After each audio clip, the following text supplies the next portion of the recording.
Hello, good morning, good afternoon, good evening, whenever you are watching this Cross's Corner. I'm Martin Cross, and with me is the amazing Ben Pritchard. Ben, so delighted to have you along on Cross's Corner. Yeah, thanks for having me, Martin. It was organised a while ago, but I've been very busy since the World Champs, so it's been great to get a date in the diary and link up with you. You have been very busy, I know, from the World Chat. Just before we get into all that, how's your day been today? What have you been doing?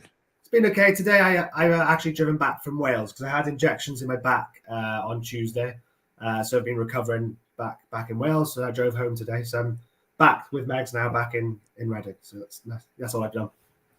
So how long is it since, I know we were talking about this before, but how long have you been in this new house of yours near Reading? So the World Champs was the 26th of September, wasn't it? I think that's a racing. So we landed on the 26th. We've got the keys on the 27th. And then the removals company came on the 5th, and we flew on honeymoon on the 6th of October. So we actually slept our first night in here the night before we went on honeymoon on the 5th of October. Yeah. Oh, that's insane. Yeah. No, with just bare furniture, just the bed and everything else in boxes. And then shut the door and went on honeymoon.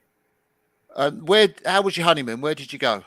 We went to Mauritius, which so special. We were very lucky that we had a very generous wedding party, and our guests and friends and family, donated money, so we were able to treat ourselves to a really nice honeymoon. So we went to Mauritius. I actually went diving again for the first time since my accident. So how was that? That Martin, it was incredible. It's something that I qualified in 2013 with my mum in the Dominican Republic. And I hadn't really used it to its best advantage, And I said to Megs when we got to the hotel, I was like, there's a diving centre here. I wonder whether they'll accept me or, whether I'll be able to do it. And I was fully expecting to be pushed away because, obviously the difficulties with being in a wheelchair and whatever. And the guy that runs the scuba diving centre was like, my best mate's a paraplegic. We can 100% get you in the water. You just swim like a turtle. And literally that afternoon, I was booking to go in the sea again. And yeah, I did 3 or 4 dives with them. Wow. So really good. I swam with a turtle, swam with some lionfish. Yeah, it was really cool. Oh, that's amazing. And I know that you've had some other news during this time, Ben. Yeah, so Megs dropped the bombshell to me after I won the bronze medal at the Worlds that she was also potentially pregnant, but she had no means of checking while we were out in so when we came home, we obviously did the pregnancy test. But yeah, Megs and I are expecting a little baby in the not so distant future, which is really exciting. Oh, that's just amazing. Go on, sorry. What an unforgettable September, October for you. Yeah, you just pinch yourself, these things happen maybe, once in a lifetime. Everyone says, it's that old cliche, isn't it? But for me, it all happened in one set of 10, one 10-day period. I won my first World Championships. I bought a house with my wife. We went on honeymoon and then found out we were pregnant. It was such a special couple of days. And I think even now I'm looking because Megs is around the corner, but we just pinch ourselves because it doesn't still seem real. It's been a while now. It's been a couple of months since we found out, but it still doesn't feel real. Yeah. And are you been back into training long now since you came back from your honeymoon? Yeah, so we've been back now around a month and a half, I'd say. It's about 6 weeks. So we got back the 21st of October. So 21st of October, so just over a month, really. Okay, and how's training been going for you? It's been going really well. I always find I really like winter training. I like that consistent block of training. The last couple of years, I probably haven't had the most consistent block of training because I've had, in Tokyo year, I had an operation. I had COVID a couple of times. Last year, I had a really consistent winter block, which obviously paid off at the World Champs. Yeah. Medal. And this winter has started to go that way. I've had a really consistent run in. I've had a couple of days away from training at the moment just to let this injection heal. But yeah, I've really enjoyed it. The erga's going well. I broke a 5,000 meter world record not so long ago. You're kidding? What did you pull? I'll get it up now. Let me find it. So I don't know off the top of my head, but I'll get it up now. 2 seconds. But I took it off Mr. Horry, so I know that he'll be coming straight back for it, as he always does. You know, he likes to chase me back pretty quickly as well. He doesn't let me live it for very long. 2 seconds, I'll find it now. He in lockdown, when Eric and I had this thing where I'd break a record, and then a day later I'd have an email saying your record's just been broken, and I'd be doing the same. 1936.5. Wow. And what was the previous record, Ben? 1940 something. 1948. Oh, wow. 13 seconds. Yeah, 13 seconds. I did it like. Oh, wow. Were you going for it when you did it? Did you think you go for the record, or did it just come along? It's one of those ones that every time I've broken an erg record, I've always felt like I've not been in form getting on the erg. Oh, really? Yeah, I always feel like I'm not going to do so well. And then I start to get on the erg and it feels better than it mentally. Like I kind of talk myself out of it before I sit on the ergo. And then when I get going, I'm like, this feels easier than I think it should. And then you can just see the numbers come. And then as soon as the numbers start to come, I'm like, I can do this, you know, and yeah, kind of bite myself back into it. So yeah, I was really happy actually. In the winter, we normally do a lower rate capped 5K, but this is the first time we've kind of been, as my dad, kind of been let loose a little bit. So it was quite nice to let the rate tick up and see what I could do. So when you broke the world 2K record, did you, because that was in a race situation, presumably, was it the British Championships? British Indoors last year. British Indoors last year. Yeah. That one, again, we had a psychology session today at British Rowing about ergo performances and when have you done your best ones. And it seems to me that the best two I've done have been when I've not been psyching myself up for it.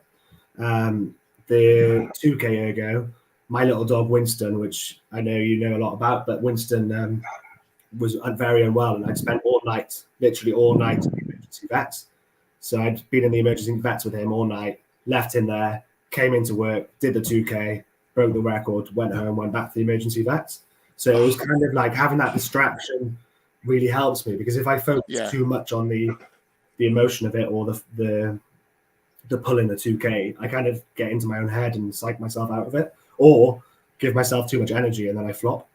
Oh, so how does that compare that to how you are for the stuff on the water, like the European Championships, the World Championships?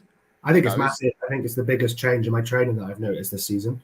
So you can even have to look at my races last year, Martin, and at Gavarati, I had a good winter. I didn't really know where I was. We changed a couple of bits of my training. I went out and I got a gold medal and a silver. So that was fantastic. But I was just sticking to process driven. You know, I've had a good training block. We were on training, so I knew I was going into the races with a bit of fatigue. So we were just going in and just seeing what I could do. Yeah. I did well. And then a couple of weeks later, we went to Belgrade, and I started to worry about racing Eric and racing the emotion rather than just doing what needed to be done. And I didn't race very well, and I just didn't turn up. I don't think. That's no disrespect to Eric. I gave him a good race down the track as best I could. Yeah. But mentally, I was in a different place. I was too emotionally involved in the race rather than just seeing it as a process-driven outcome. And then at World Championships and at the European Champs, I did exactly the same thing. I went back to that.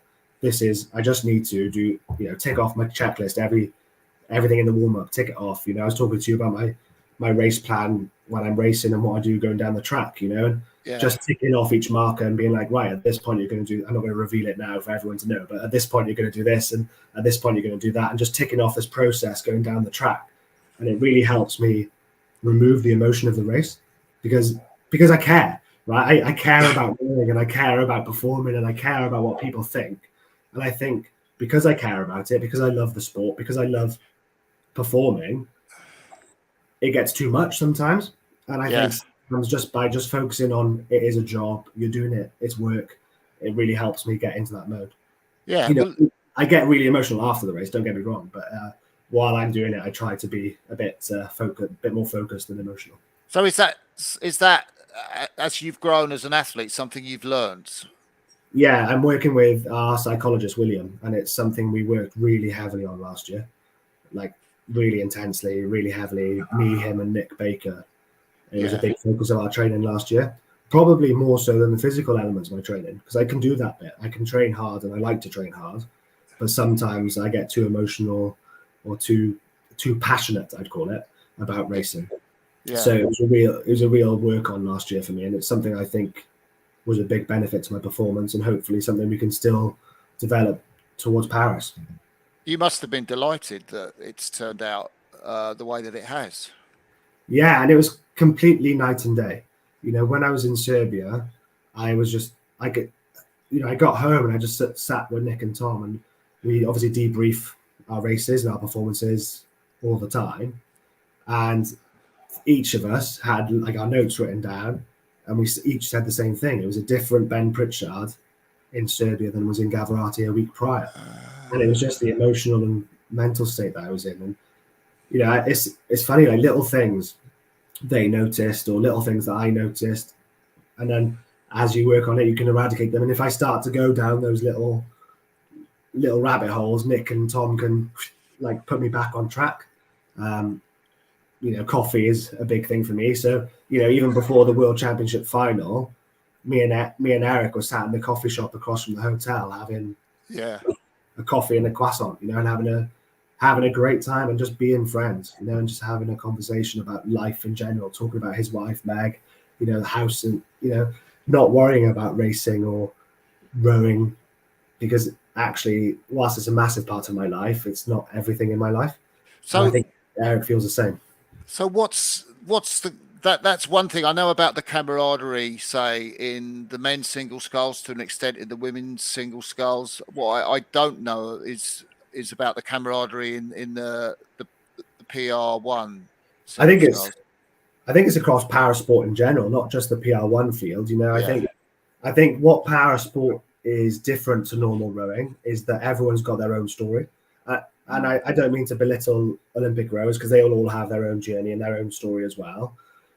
But para rowers are obviously para for a reason, and that comes with it a very heavy story sometimes. Yeah. So we've all got a mutual respect that we are there and we are doing it and we are working hard and we know what it takes to get there. So you kind of check your ego at the door. So a lot of the time, I think that we just treat people as if how we want to be treated, and you know, we have conversations around the boat park and chat and hang out. And you know, when we're going on a training camp with the French para team in January, because there's not that worry about are they going to steal our secrets or anything, because you're just training with your mates, and then you build that relationship across the racing season. Then and it's a bit like Formula One, isn't it? You know that when you're racing, you are racing. You can be in the same team, but you are racing for that top position. But there's no reason why you can't all benefit from economies of scale almost, or a good environment to do so. So yeah, I'd say it gets difficult sometimes, you know, like I'm sure at World Championships, Eric wasn't very happy with his performance. So it gets difficult then sometimes to have a friendly conversation. But then at the same time, it's important to put your arm around him and support him. And, you know, he was the first person when I got off the water to say a massive congratulations to the way I raced. You know, he was, oh, really? Yeah, it was really nice, because sometimes, you won't mind me saying it, sometimes he can be a bit bitter in defeat, but actually he was like, you just outrode me. You know, he was like, you just did amazing, you know. And even his coach JB came over and shook my hand. You know, it's that kind of, I don't know, environment. It's really good. It's a shared rather than a hostile, I guess. How'd you get on with Perini or Polyansky? I realise there must be maybe a language barrier there. Polyansky, there is a language barrier, but we Google Translate. We text every week. Oh, really?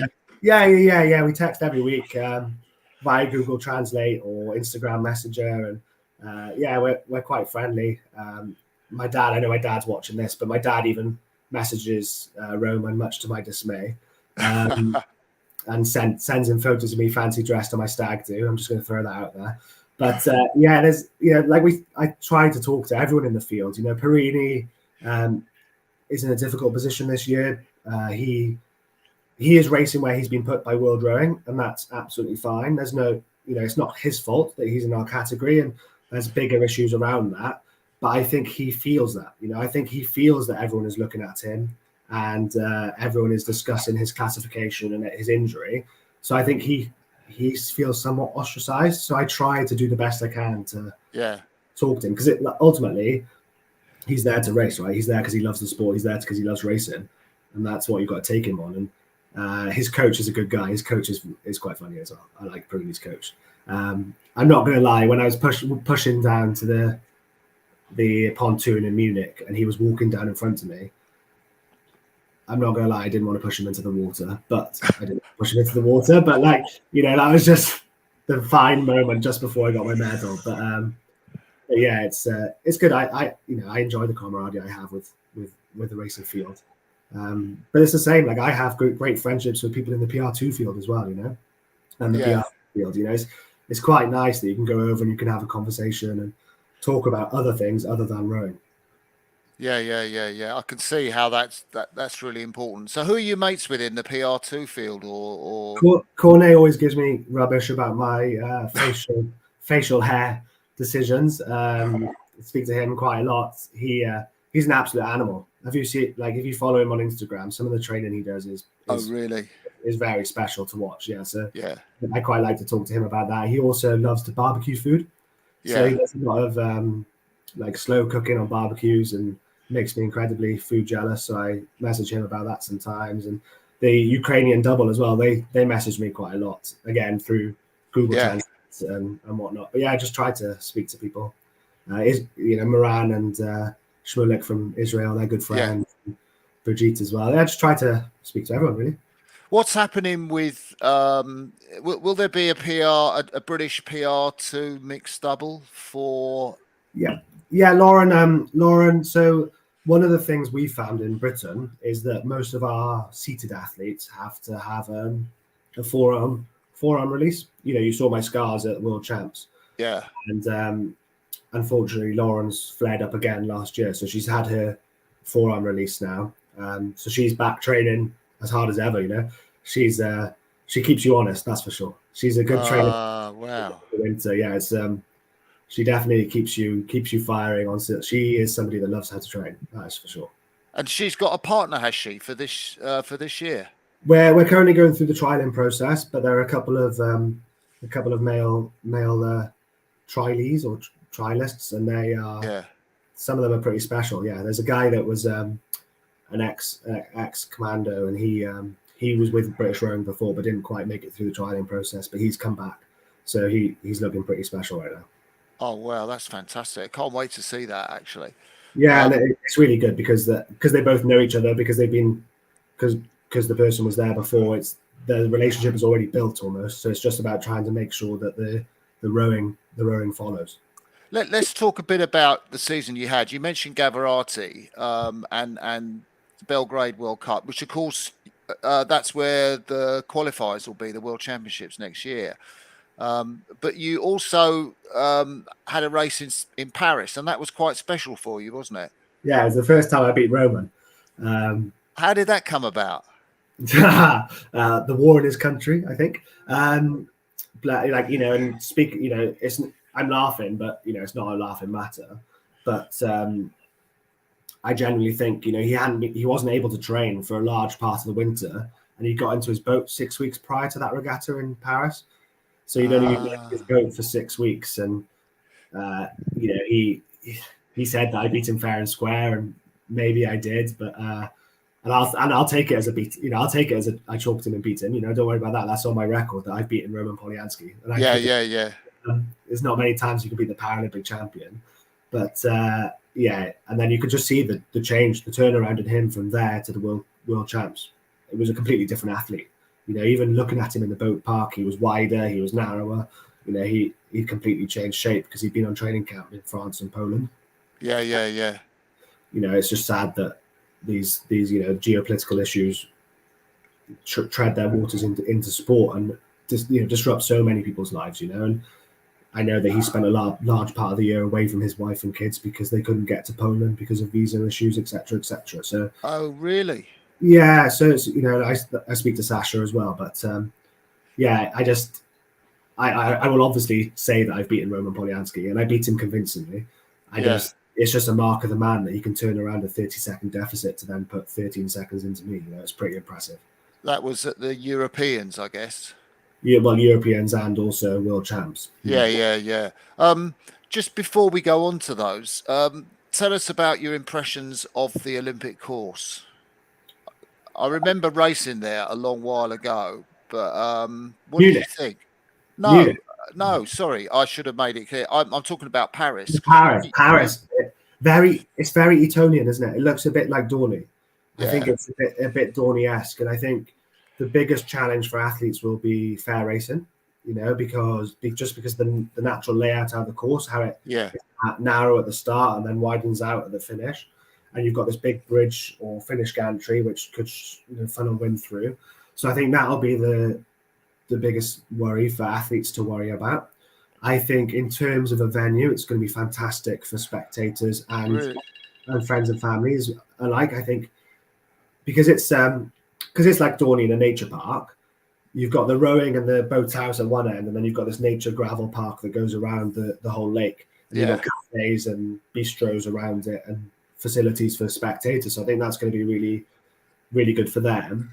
But what's interesting is it's the first shared venue for rowing and rough water kayak or slalom, canoe slalom or whatever it's called. Oh, really? Yeah. So the boathouse is really, really special. It looks like a Teletubbies house. The mounds that you have in the Teletubbies. Yeah. And it looks like a Teletubbies house. And then at the back of it, they've got a massive pool which they can drain and empty and run rough water slalom in. So that was quite cool to see. And it was accessible, so I could get the lift up and look backwards out of the course and see the people training the kayaking. So that was pretty cool. Oh, that's pretty cool.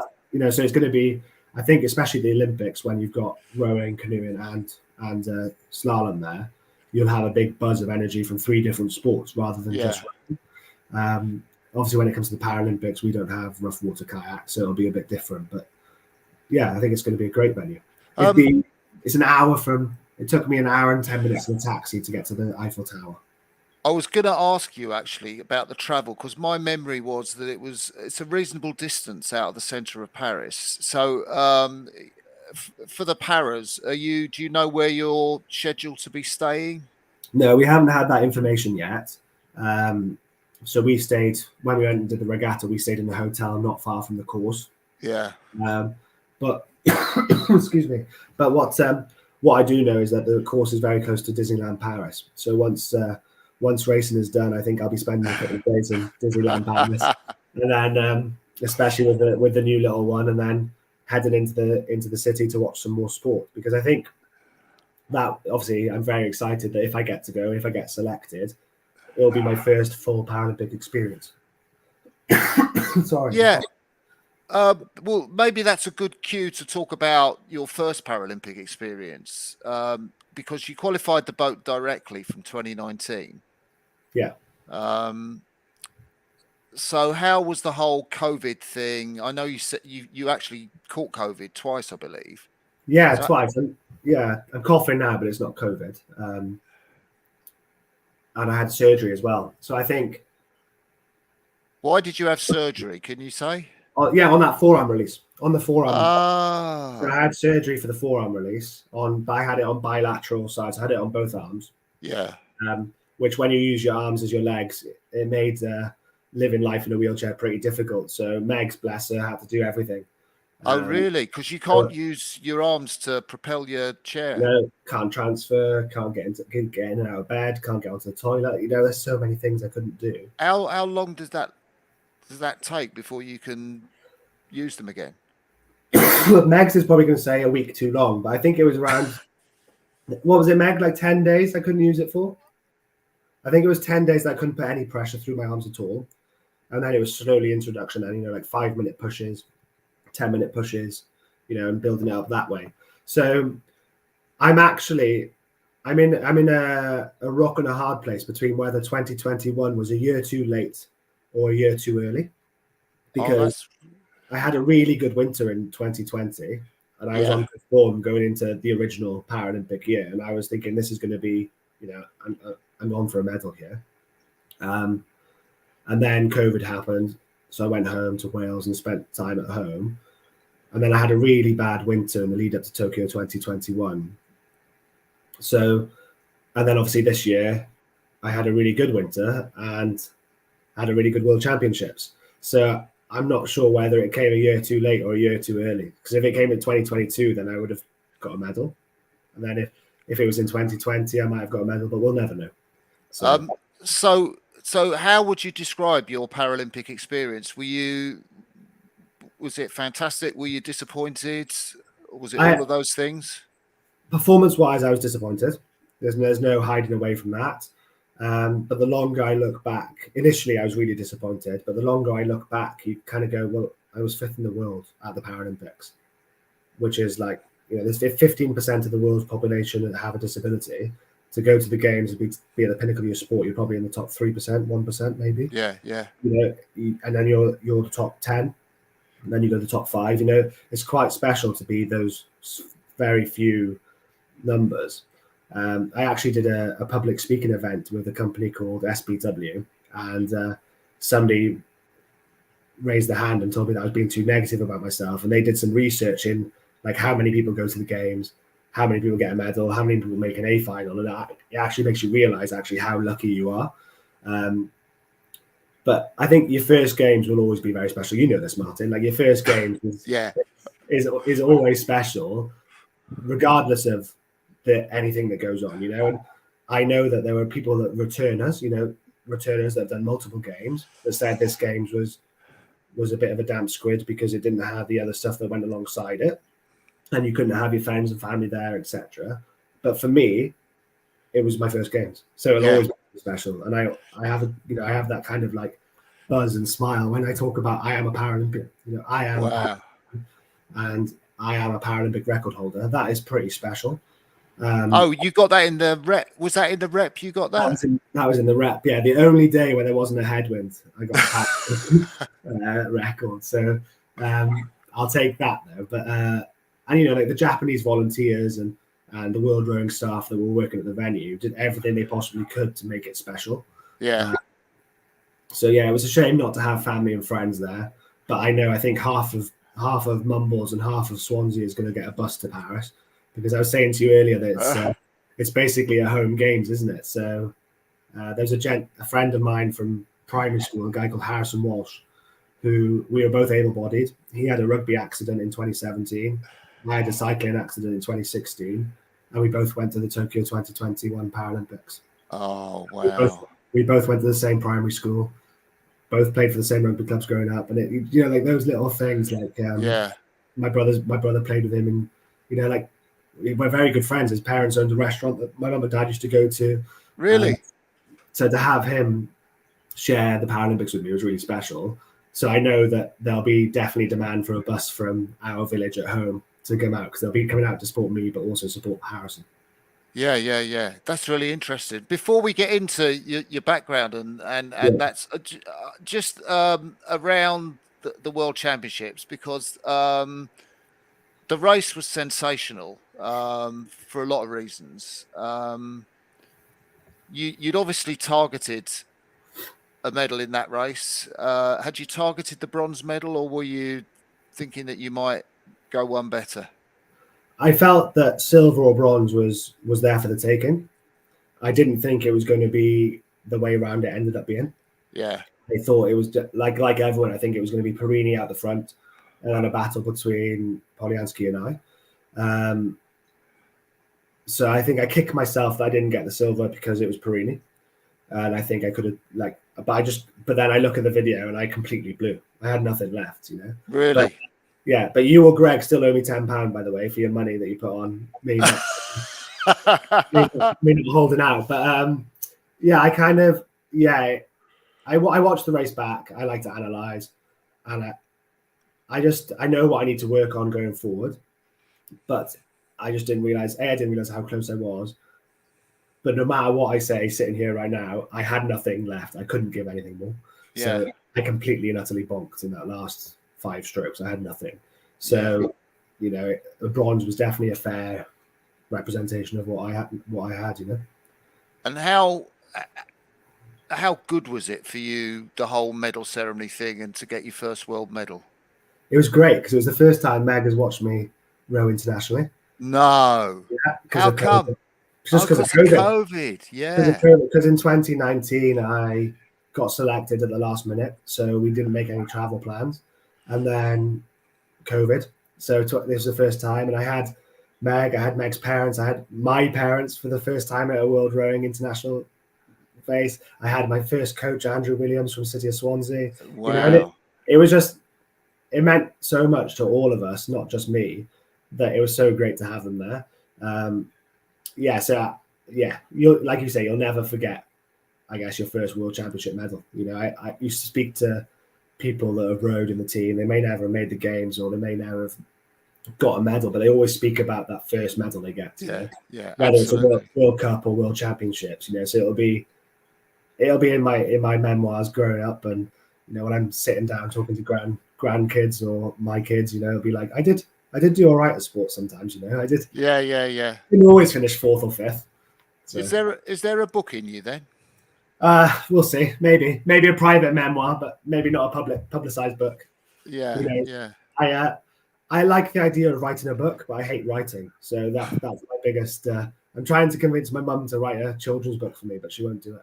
So, One of the things I was really struck with, obviously you got a long sleeve shirt on now, so we can't see, is that those beautiful images on your arm, the tattoos. Maybe you can tell us a bit about what's behind that.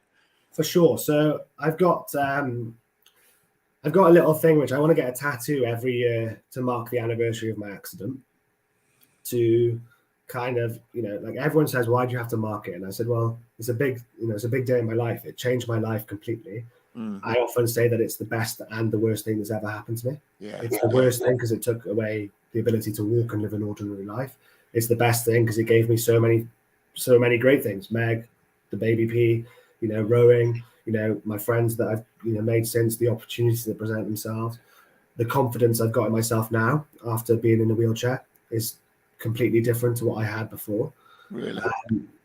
So that's why it's important to market it, because it changed me. It changed me for the better in so many ways, and probably bad things in others. Yeah. So I'll start at the top. I've got a picture of Wales, because I'm a very passionate Welshman, Martin. And if I could race for Wales at the Paralympics, I definitely would. I bet you would, yeah. I've got a picture of Wales and a yellow daffodil at the top, which then comes down, and it's got like a road from my postcode at home going all the way down, and then it's got the date of my accident on it. At the back, I've got some of the London skyline, because I obviously spent a lot of time working in the city in Lloyd's of London. And then I've got a picture of me on my bike, which is from the highest level cycling race that I won, which was cool.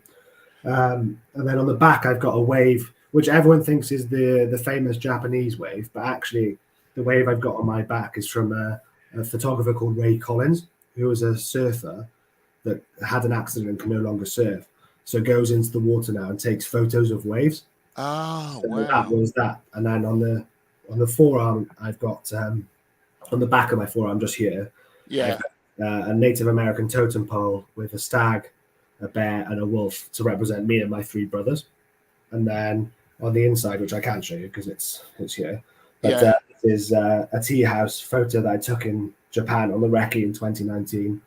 And then up here, we've got the Agitos for the Paralympics. Oh, wow. Yeah. And then on my chest, I've got a compass, but yeah. Did you get one done this year then? So I've got one booked in Mumbles, but I didn't get it done on the date. I'm going to get Winston, because Winston passed away just before the World Champs. So I'm going to get a picture of I meant to ask you. I'm so sorry. Yeah. No. It's okay. He struggled. I'm looking up there because I've got a big like mural photo. Oh. So I'm going to get a tattoo of this big man. But yeah, we'll get him somewhere. But booked it in with an artist back at home. Oh, wow. Yeah. So I guess it's with everything that's happened and the baby on the way, it's too soon or to get another dog. Yeah, and also whilst I made it work, the life of a professional athlete is probably not conducive to having a dog. I was actually very lucky because Meg works in the NHS, so whenever I was away, she was at home. Yeah. But a lot of athletes don't have that support network, and I know that mum and dad that are watching, picked up the slack a lot, and they had Winston. Winston basically went on holidays for the month of August in in mumbles, because I was away for so long. And Meg's parents used to come up and stay and look after him. And he had the best life, don't get me wrong, but I just think it's probably unfair to do it while I'm still rowing. But as soon as I finish rowing, there'll definitely be another dog in our family. That is no doubt. Yeah, yeah.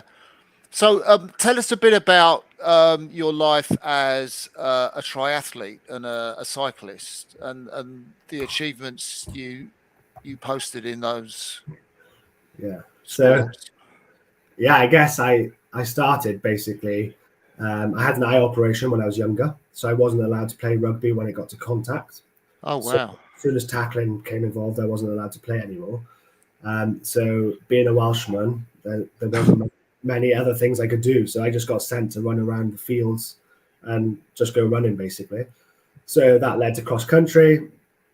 And one of my cross country teachers was an Iron woman, and she was a beast of a lady. She was one of the fittest ladies I've ever met. And she said to me, like, you should give triathlon a go. You swim, you do lifeguards, so why not give it a go?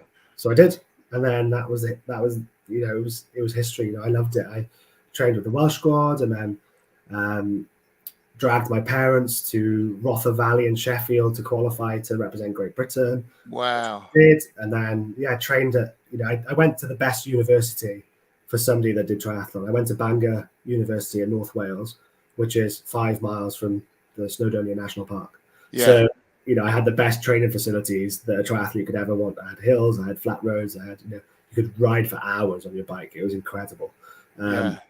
And I had some of the best times of my life riding my bike, which is why I say that I'm a cyclist that rows rather than a rower, because it's still my passion. I still love it. And and I went to the European Games in Turkey and came 13th. And then I went to the World Championships in London in 2013 and came 34th. So that was my triathlon thing and we were in a team called the Tri-Pack, which was like a self-funded student team, which we got sponsors to help us pay for events and go to competitions and whatever. Got free bikes and that kind of stuff. And 3 of my other teammates ride professionally now. One rides for a team Novo Nordisk, a guy called Sam Brand, who's a type 1 diabetic. And Dan Bigham rides for Ineos Grenadiers and is their aerodynamicist and just broke the world hour record that Ghana just took off him. And Dean Watson is a teacher, but he rides for Ed Clancy's national team. So Ed Clancy sponsors a team that rides in the National Cup, and Dean rides for them. So it's pretty, when you look at the friends and the people you grew up with, and that we're all now doing high level sport, it's pretty special. Yeah. Are you in for the long haul in terms of para sport? Like Los Angeles, or are you like taking things one Paralympics at a time? I think you can never. No one has a glass bowled event. I would love to sit here and say I'm going to Brisbane. 2032. Why not? Let's go. Australia. Yeah. But how difficult elite sport it is. Yeah. One week you can be the number 1 in the UK, and a day later you could be number 3. Like it. And I think we're quite lucky in this country that it is that competitive, even at the Paralympic level. I've got three people now trialing for my seat this year. I know Callum Russell. Who are the other 2? Callum Russell, a guy called Jake, and a guy called Dean. So Dean actually lives 2 doors away from me. And I introduced him to rowing, yeah. So he lives 2 doors away from me. And Jake is a new person that we've got on the scene, and he's training in the background. But yeah, so 3 people trialing just in the UK for my seat. Yeah. I would love to say that I'm here for the long haul, but who knows? I'll definitely be involved in rowing because I've just got onto the athlete commission, so I'll definitely be involved in supporting world rowing from a different level. But I've got to try and win and be there, right? It's my intent to stay here for as long as I can. That's why I've bought a house in the area. I just got to make sure that I'm the guy winning the seat. Did you go to that meeting they just had there, the Joint Commissions? Yeah, I had a really good time. Yeah, it was really busy, but it was a good time. What were you talking about? What was the hot topics? Oh, I can't. So I can't tell you that. Never can. A lot of it was from an athlete commission standpoint was the work that the previous commission had done around anti-doping at the junior level and safeguarding controls that they put in place. And then I guess the big one, the big controversial one across all commissions, led by the Athlete Commission, was athlete lane selection. Yeah, that is an interesting one. Where's the commission up to on that? So after they did the 2 trials, it came back in the survey that was sent out that there's actually quite an appetite for it. Maybe not in its current form, but there is an appetite for that kind of extra athlete involvement or drama point for the media people like yourselves to pick up on, or TV coverage across Europe to pick up on. So that we've identified there is appetite for it. It's currently in a test phase, but we need to kind of work out when do we want it to implement by, what's the cost and complexity going to be, how do we share it with all the stakeholders, and how do we progress it. So I guess it's back to the drawing board to get it a little bit more refined than what it was at Lucerne and Poznan. But it's definitely moving forward. It's quite exciting, I think. Yeah, definitely. Oh, that's really, I saw your picture because I think they tweeted or they put on Instagram a picture of you guys. Yeah. So for me, it was what I took away personally was that as an athlete, you don't realize that all this work goes on behind the scenes. Yeah. I didn't realize there's only 13 employed people at World Rowing. Yeah. 13 full-time employed people at World Rowing. The rest is done by volunteers in commissions that work tirelessly to let me race my boat. And it was I was sat there going, wow, these people do a lot of work for me. And I whinge sometimes about the way that the boat goes in the water, or, I just think sometimes we just need to. But then I said to World Rowing, I wasn't afraid to say that they need to do better to highlight this, because if I'm on the commission, the athlete commission, and I didn't know this all happened, then how is the general person, General Joe that rows going to know? And they should celebrate it. They should celebrate that we've got all these different minds in the room that help the World Championships and events go forward. Yeah. I want to talk to you about training and the kinds of training that you do, because I know I've got a reasonable idea the kinds of stuff that the Olympic rows do, but what kind of distances are you doing on a UT2 session, and what kind of weights are you doing, and things like that? So the weights room is probably my weakest element of my training. How come? It's the one I least enjoy, I guess. I really enjoy being out on the water, out on the lake, and I really enjoy hurting myself on the ergo. The power squad is a bit different. We tend to do less on mileage, more on time in training zones. Okay. Rather than a set distance ergo, we might have a 60-minute ergo, for example. Yeah. 320s or 240s, whatever it may be. And then it's about whatever distance you complete in that. On the water, I can range in a UT2 session anything from 8K to 14K, depending on the day. Because obviously the training load through my thoracic is a lot greater than somebody that has their whole body to differentiate the rowing stroke. For me, it all goes through T5, T6, T7, which is the same area that I got my injury level. So that's where all the force goes through. So I've really got to manage my body load. The PR3s, people like Ollie and Ed and G and stuff and Frankie, they probably are up there doing the same or similar mileage to the Olympic squad. Yeah. Because they can use their whole body. They probably don't do the 20K water pieces or the 21K UT2s, but they're not far off. I wouldn't say that they're that far off. And I think I've been speaking to coaches that have come into para sport, and they didn't realize that we do as much as we do. And I think that's a big misconception around Paralympic sport, is that we're actually there because we're athletes as well. We're not just there because we've got a disability. I'm an athlete first and I'm disabled second. Yeah. So I train just as hard as the next person. And I keep challenging John Collins to have a go in my boat, because he likes to give me tips every now and again. So I challenge him to come in my boat and have a go, because some days when the headwind is blowing and you just see those singles come flying past you and you're there struggling we call it the travelator, because my boat speed, in a headwind, my boat speed can vary from 2:48 to 3 minutes 40. Wow. Depending on the strength of a headwind. Yeah.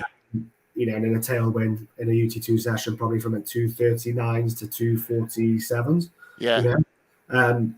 and yeah, in a headwind when you're slugging away, and because our boat speed is low anyway, when the headwind comes on, it feels like you're on a travelator, like on the old Gladiator show, where you're like not moving anywhere, and then you've got like the singles coming past you, and I'm just looking at John Collins or Graham or whoever it may be and thinking, bloody hell, give me a toe.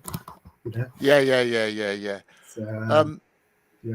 One thing I read that you'd said, I don't think it was about this season, but you talked about your core being the weakest element, or that was not a strong point. I wonder what you meant by that. Well, it's just because of my spinal injury. So the best way I can describe it was the way the spinal consultant spoke to me, was that everyone's spinal cord is like a motorway, 6 lanes motorway, and each lane is responsible for a different pathway, be it movement, sensation, temperature control, sexual function, whatever it may be. Each lane is a different function, and we could be in the same car crash at the same speed, and we could have the exact same spinal injury. Yeah. But my function would be that I lose sensation, motor control, touch, hot and cold temperature, and your disability could be motor control, or some other. It'd be completely different because of the way the spinal cord is worked. So one of my elements is that I really struggle with lateral stability. So from left to right. Yeah. Front to back, I'm okay. So I can go backwards quite well, and I can go forward. But once it gets to the point, I just turn off because I haven't got that control below the level. But laterally, if I was sat on the floor and you came past and just pushed me, I'd flop straight over. Really? So, which, when you're rowing a boat, is probably the most difficult thing. And when I have time out of the boat, be that through holiday or injury, that's the one thing I really notice getting back in, is just how wobbly I am from pontoon to pontoon. Which is why when you watch my race, Martin, and sometimes you commentate on it, and you say about how sometimes my pontoons hit the water far frequently than Polyansky's, but that's because he's got core control, so he can hold his lateral stability. But I don't have the ability to do so. So if I get hit by wind or hit by a gust or a bit of a wave or chop or whatever it may be, I don't have that fine core control to keep the boat level. Yeah. A single sculler or a rower will normally do that through their feet. Well, I can't do that. So yeah, it's really interesting. It's something that we've got a new S&C coach at the moment, and he's hammering into me. He's definitely making a difference to my core control at the moment. Oh, that's fantastic. So tell me about, because I heard you talk about seat engineer, and I know how important the seat is, but maybe you can describe why the seat is so important and where you're up to with that. So we are in phase 1.5. So it's really important because everyone's, like I just alluded to, everyone's disability is completely different. And I actually raised this with the Rules and Rules, Equipment and Technology and Innovation Commission at World Rowing, because there's a rule in the World Rowing Rules which says that your seats must be commercially available and they can't be innovative. So I said, you can go through the PR1 field and everyone's chair seat is innovative because it is for their disability, and it's to get the best out of their disability. Yeah. Not to hinder their disability, it's to get the best out of their disability. Because when I row, if my seat is not in the right place by 0.6 of a mil, I can feel it. You're joking? I just can't get out to the front. I can't get out to the catch. Really? So if my seat is not in the right place, because of the way my body works, I can't get to the catch. So that's the importance of the seating project. And we're working with a company called Real Equip, and they provide motorsport seats for Formula 1, Formula 2, Formula E, and they've just won a massive contract to be the FIA's approved seat engineers. Oh, wow. And the two guys there used to work at McLaren F1 on the test engineering team. So they are really, really clever at what they do. But it's just trying to translate motorsport into rowing. Because obviously in motorsport, they make the shell of the seat, but the car takes the force, right? Yeah. But in our world, they can make the shell of the seat, which is why we're in 1.5, because that is fine. My new seat shell is perfect. But what they can't do is design a strapping system that takes the force of every stroke, because it keeps breaking at the moment. So it's a really exciting project. It's one that I think at some points I just want to throw it in the bin because it doesn't work and it disrupts a day's training, or you don't have a great session because you haven't come in and adjust things on the boat or whatever. But it'll be definitely worthwhile when it's finished. I think so. But if you want something to do in a weekend at a World Rowing Regatta, go look through the boat park. Some of the seats that the PR1 field have and the PR2 field have are incredible. And even from developing nations or whatever you want to term them, some of the seats they produce are really exciting. Wow. Some of the lesser funded athletes or lesser funded nations, they obviously get private sponsors or just ingenuity because they have to be creative by design of not having a lot of money. Some of the seats that they produce is pretty exciting, and it genuinely makes a difference. I think if World Rowing said we're going to standardize seating, it would ruin the PR1 field. Yeah. Which of course they're not going to do. No, and I don't think they would. And from my conversations, it's probably going to go the other way. They're probably going to put a rule in that allows PR1s to have some innovation in their seats within reason. But yeah, I just it's fascinating because even when you look at my field with Perini, there's a lot of noise around Perini, and I don't really want to cover too much on it, but he's driven the sports to go almost 30 seconds faster. If you look at any of the PR1 races prior to this year where Perini's been on the scene, it was 9:12 was the world record. Yeah. And that's at 8:55. 8:50. I think it was 8:54 he did in Poznan. Yeah. Now the top 5 scullers in the world have all broken 9:10. I've done 9:02. Eric's done 9:02. Polyansky's done 9:02, and Perini's done 8:55. So, by the inclusion of people like Perini or new athletes or new deregulation of strapping, the PR1 field is getting faster and faster and faster. It's really exciting. It's exciting sport because you get races where you have something to say for the 9 minutes you're commentating because you've got the lead changing 3 times in the PR1 final, or you're no longer commentating on a 35-second gap. It must be exciting for you as a commentator to watch. Well, if that PR1 men's singles race was, I think, the most exciting race of the championships. It was just sensational in any number of ways, and I was a little surprised that Roman wasn't actually nominated for Paralympic Athlete of the Year. So was I. I kind of thought, wow, how can he not be there? Because I think he's up there now with James Fox as the winningest Paralympic rower out there. Yeah. On number of world championships and number of gold medals. I think he must be up there. Yeah. I was reading or listening that you've got a marvelous film on your website, which is so inspirational. That when you first started rowing on the rowing machine, you hated it. Yeah. It's not the most exhilarating of sports, is it? When you're sat in a rowing machine, but yeah. What kept you going at it if you disliked it so much?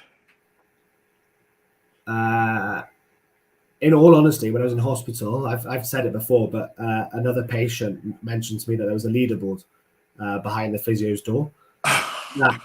That was like a red rag to a bull, and if it wasn't for that, I probably wouldn't carried on erging. But once I found the boat and getting on the water, that's what's kept me rowing. Oh, really?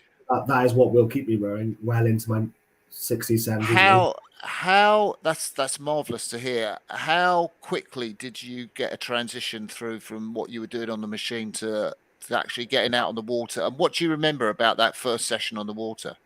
That was incredibly difficult. And a sense of embarrassment because it was the same weekend that the Olympic squad were having some testing done at Caversham. So I was tied off the pontoon at Caversham with a rope as the Olympic squad were having testing behind me. So that was incredibly embarrassing. But I think the transition from erg to water, I would say only really came into fruition in 2020, 2021. Mm-hmm. I was breaking it. I broke the 1K world record in 2018, the 2K world record in 2019, and I was I was able to hit these world speeds on the ergo quite quickly, but to translate it into the technical element of the sport or the water element of the sport was really difficult.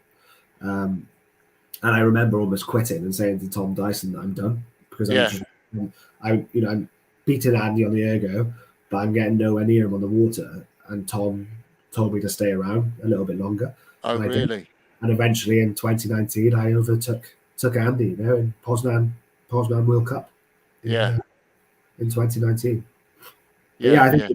I think for those athletes, young athletes, junior athletes that are probably seeing some good scores on the ergo, but are struggling with the water element, I would say that it just takes time to transfer across. There is a lag. There is definitely a training lag between getting physical, which is what the ergo is the physical element of our sport, and then being able to apply that physicality to the water and the technical element. There's a time lag, but it will come. If you just keep consistent and keep trying, it will transfer across for sure. So have you got a sub 9 in you this coming season? It's my goal. My goal is, so when I started the season, came back from Tokyo, I wrote on a piece of paper, #sub9, because it was my plan to break 9 at Paris, right? And then Perini went and did it this year. So I guess I've got to try and go back to the drawing board. But I think if I get sub 9, then that'll probably be the peak of my, what I can do. I think if you spoke to anyone involved in rowing 2-3 years ago about power rowing and PR1 and saying, "Oh, we're going to move it to 2K," and they're going to be going sub 9 minutes, they'd look at you and laugh. Yeah. It's phenomenal that we're going through the 1K now 10 or 15 seconds quicker than what won Rio, that won a gold medal at Rio. Yeah. Crazy the development of the sport. So yeah, I think I've got a sub 9 in me. I hope I've got a sub 9 in me. I'm going to have a sub 9 in me to get a gold medal at Paris. So I'll get there. It's just whether it comes this year or next year. But, yeah. So your target is to win gold in Paris, I guess. That was my goal that I set myself when I was in Stoke Mandeville Hospital in 2016. Really? So, yeah, because I had an accident. I was an athlete before my accident. I knew that sport had been an avenue for me post-injury, and I knew that I would enjoy. Yeah. So it was a natural thing for me to go that way. But I thought going to the Olympics or Paralympics, you have to be the best in your field, in your sport. Yeah. And I was laying in a hospital bed watching some of the Paralympics, and I was thinking 4 years is not a long enough time for me to learn a sport, learn how to live a life in a wheelchair, and become the best in the world at it, and to go to games. I did it. I don't know how I did it, but I did it. But I thought to go to Paris, give me 8 years. You can do all of that. You can maybe go to Paralympics and get the experience, and then you can develop that from that experience to a medal. So that's the plan. That is the plan. You had no idea that sport was rowing at the time you were there? No idea at all. I thought it would have been para triathlon. I genuinely thought that's where I would have gone because that was my comfort, my safety blanket. But it was too close to cycling and triathlon, and I wasn't ready to get back on a bike so soon.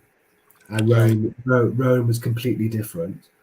And I got out of my wheelchair. A lot of para sports is wheelchair tennis, wheelchair basketball, wheelchair rugby. The marathon, you're in a wheelchair.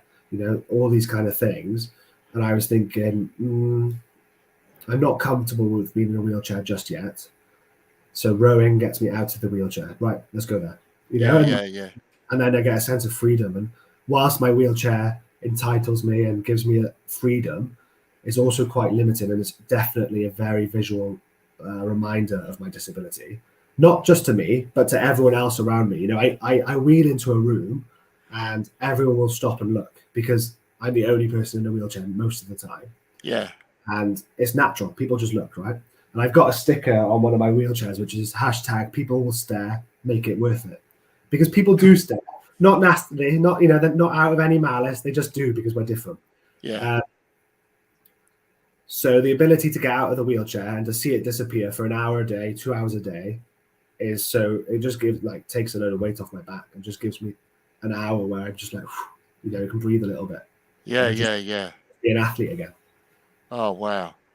I know we haven't spoken. We were talking before we went on air about you and coffee, and that's a coffee machine you got in the background. But I thought on your great website, is it I am Ben Pritchard, your website?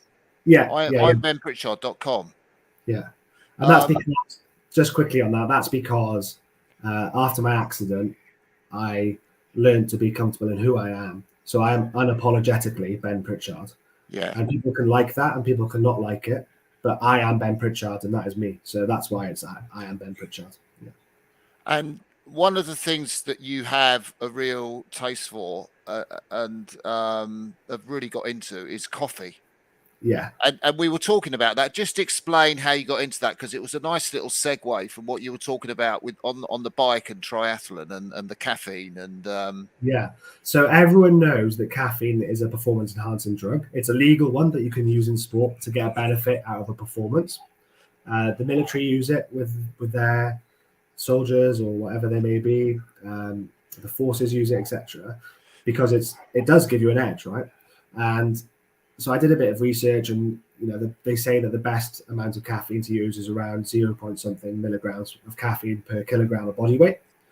And then so I'd always try and search for the magic number of milligrams of caffeine, and I could never get it. And I was thinking, why can't I get it? And then I did some digging, and if you get an instant coffee, a pot of instant coffee, or you go to a Starbucks, or if you go to any roastery, in 1 teaspoon of coffee, there'll be a variance of milligrams of caffeine between 0 to 100 and something milligrams of caffeine.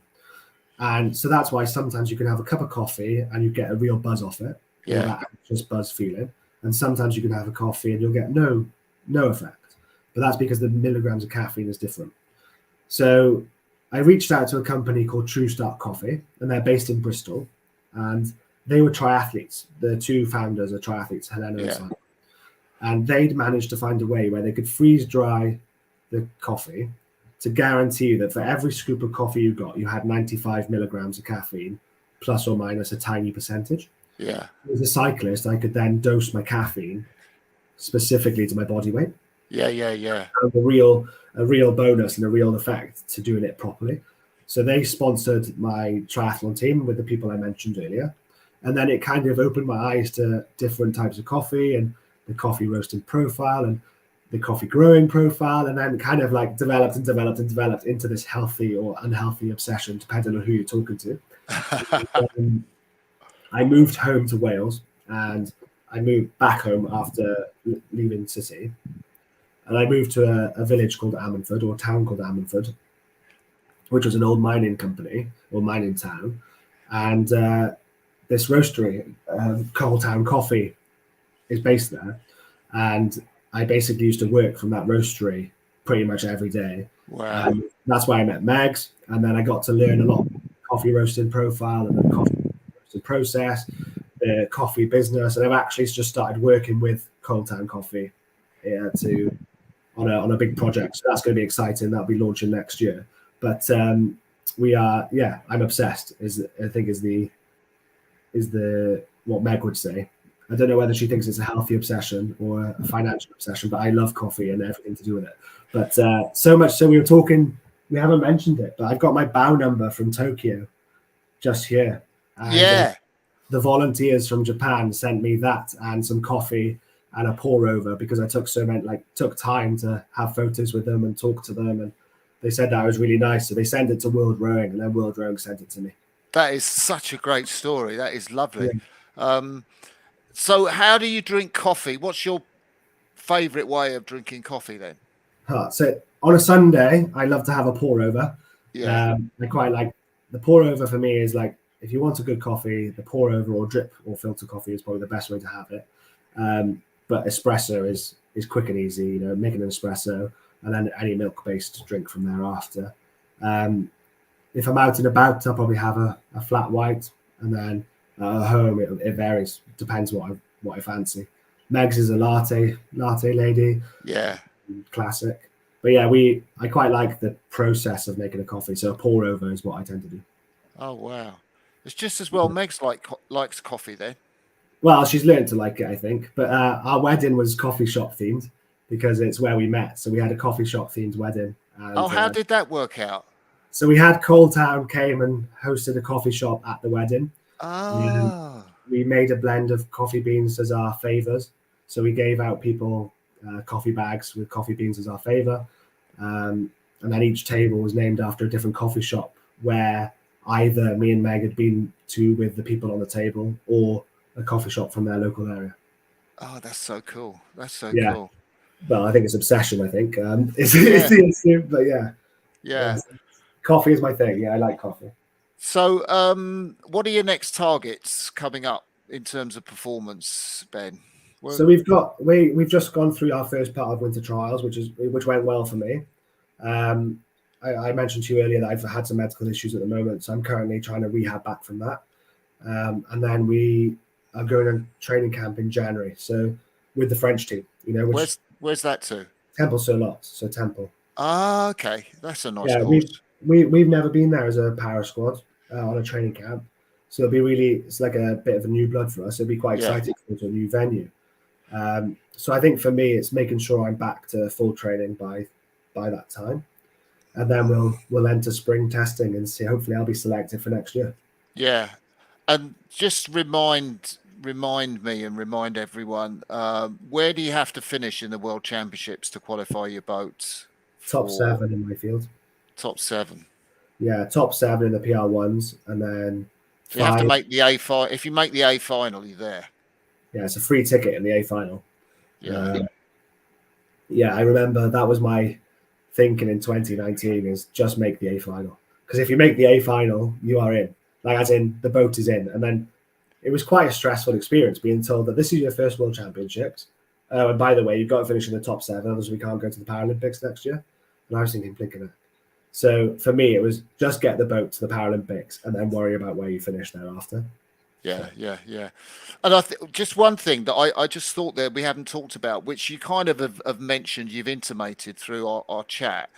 But I guess the Olympic team and the Paralympic team are quite close. I know you do separate training camps you're just talking about, but you do train at Caversham together. Just maybe you could describe the relationship between the squads. I think it's a real strength of the British rowing squad, I don't know of many, even in this country, I don't know of many interabled training centres. Often the Olympic side of the sport will train separate to the Paralympic side of the sport. I think it's a real benefit that the British rowing share the same venue, because there's no reason why what the Olympic guys are doing, guys and women are doing, I can't learn lessons of. And there's no reason why they can't learn lessons from me either. They might have good training habits. I might have good training habits. Yeah. From each other. And also, when you're the Paralympic squad, we're only 13, right? Including staff. It's quite a small number. So things can get quite intense quite quickly. So by having the other 2 squads around, it kind of diffuses that. And you can go and have conversations with different people. So you're not around the same people all the time. I think, the only time it gets frustrating is when you get washed down in the middle of a lane and you've got nowhere to go. The squads are very good at keeping an eye out for us. I'm the slowest boat on the water. And sometimes it gets a bit hairy when you've got 3 4s coming down at you and you're in the middle lane and you don't know where you can go. Yeah. You're looking at Stevie T on the bank, being like, "Please say something." He obviously does, but when you're rowing, you're like, please say something because I can't move. I've got nowhere to go. But I think that's the only time it gets a bit challenging. But otherwise, I welcome training with the Olympic squad. And we in the summer this year we shared our final preparation camp before the World Champs with the women, so that was good as well. Yeah. And what are your Christmas plans? Have you got any? Yeah, so I'm going back to Wales. The life of an elite athlete is that you don't get a lot of time off. No. You know this. People know this. So anytime I do get off, unless I'm going abroad, I like to go home to Wales. Megs we've got a young niece that is in Bolton, and my brother-in-law is a professional football player. So wow. He also doesn't get time off. So he's playing for Bolton on Boxing Day and New Year's Eve. So Meg is going to go up to Bolton to see her sister and her mum and dad, and then we'll reconvene at New Year's. So that'll be nice. Wow. Yeah. Well, it's what are your plans, Martin? What are you doing? Boringly similar to what we do every other year. So my sister has, I've got two sisters, and basically we all head to Catherine's, her house, which is in Rains Park, and we do Christmas morning here at our house. Our two kids, our third kid, our oldest child's in Bolivia, so we haven't seen her at Christmas for about 4 years. Oh wow! But the two kids will come back home, I'm assuming, and then we will go to Catherine's, and my other sister's kids, they'll all go to Catherine's, and we'll hang out there, and we'll hang out there, and then head back home about midnight on Christmas Day, and then we've got a house. We've had a house in France for about 30 years or so, so we head out there for New Year. Just lovely. In Normandy. So yeah. Lovely. Don't mention the gravy. He's mentioned it, not me. He had my dad normally makes a great Christmas dinner, but last year we were all sat around the Christmas table eating the food and wondering what the weird taste was. But it was because he used the salted water out of the potatoes rather than the kettle, so the gravy was really salty. That mistake's not going to happen again, I feel. No, you won't be able to leave it. You won't be able to live it out. But no, yeah, I'm looking forward to Christmas. It's always nice to go home. We've just had a big family get together. The weekend just gone, where like my mum's side of the family all get together and celebrate Christmas a bit early, because obviously it's a demand on family time, isn't it? And you don't ever upset anyone by not seeing them over Christmas break, so we do it early. Yeah. Oh, that's a great shout. Yeah. So Ben, I think we're going to end the live part of the broadcast now. We've been going for well over an hour. I don't know where the time's gone. It's been fantastic. You've got so much energy. And if people want to get in touch with you, they just can do so through your website. Yeah, either my website or Instagram. Either all works for me. The website's probably the better one because I'm trying to step away from Instagram a little bit. But happy to answer any questions people may have. Brilliant. So nice talking to you, Ben. Thank you ever so much. You've been absolutely amazing. No problem. I'll catch you for that beer at some time soon.